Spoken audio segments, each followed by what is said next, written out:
परमात्मा के मिल जाने से हमें आनंद मिल जाएगा ऐसा नहीं है कि भगवान हमारे साक्षात सामने आके खड़े हो जाएं और उसके बाद में हम उस आनंद की प्राप्ति कर लेंगे, ऐसा नहीं है। सती माता को साक्षात भगवान सामने दिखाई दिए, भगवान ही तो, राम जी भगवान थे, परमात्मा थे, लेकिन हुआ क्या? भ्रम, वह मोह का पर्दा बीच में। भ्रम क्यों हुआ?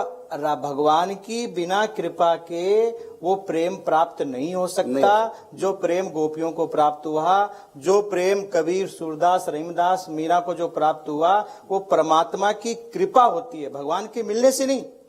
मिले तो बहुत लोगों को है, दुर्योधन को भी भगवान मिले, रावण को भी भगवान मिले, कंस को भी भगवान मिले। वही कह सकता, उसको मिलन तो शब्द नहीं कहेंगे, दर्शन कह सकते हैं। दर्शन और उस दर्शनों में भी अज्ञान बीच में पर्दा बना रहा है। भगवान की जब कृपा होती है, जब भगवान की जब कृपा होती है, जब भगवान की कृपा होती है, भगवान की कृपा कब होती है? जब हमारा मन पवित्र हो, हमारा उद्देश्य पवित्र हो। जैसे ये कुंभ का अवसर चल रहा है, और कुंभ का जो ये अवसर है, कुंभ कैसे प्रारंभ हुआ? समुद्र मंथन हुआ। समुद्र मंथन किस लिए हुआ? अमृत की प्राप्ति के लिए। वहां देवता भी थे, दैत्य भी थे, लेकिन देवताओं का भगवान ने साथ दिया, दैत्यों का भगवान ने साथ नहीं दिया। क्यों?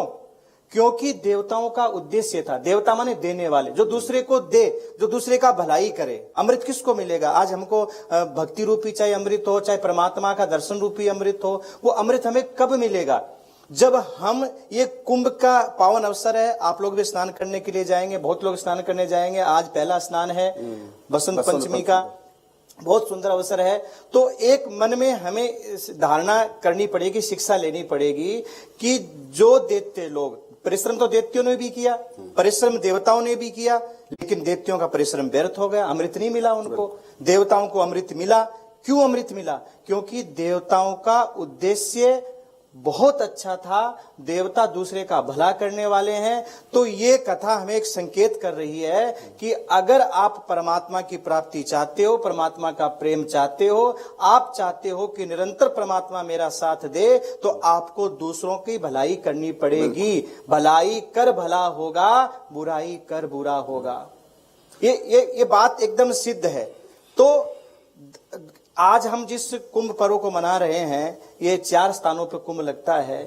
तो जिस समय वो अमृत का कलश लेकर के गरुड़ जी महाराज, जब देवताओं ने आपस में अहम पूर्वम करना शुरू किया आपस में, फिर वो गरुड़ जी महाराज उसको लेकर के दौड़े, और जहां जहां गरुड़ जी महाराज उस कलश को लेकर के बैठे, जहां आराम किया, वहां स्थानों पर, 4 स्थानों पर हर 12 वर्ष में कुंभ लगता है, कुंभ महापर्व होता है। और हम चाहते हैं कि वो अमृत हमें मिले। भाई वहां कुछ अमृत की बूंदें गिरी है, तो वो अमृत की बूंदें हमें प्राप्त हो, और हमें आज प्राप्त होती है। हमें पता नहीं किस रूप में प्राप्त हो रही है। देखिए, महाकुंभ में हम जाते हैं, वहां जो संतों के प्रवचन है, संतों की जो वाणी है, जो संतों के अमृत, जो शब्द रूपी अमृत जो हमें प्राप्त होता है, वो उस अमृत से भी बढ़ करके है। बिल्कुल उस अमृत से भी बढ़ करके वो अमृत है, जो कथा अमृत, जो संतों की वाणी से हमें प्राप्त होता है। पर वो कब प्राप्त होगा?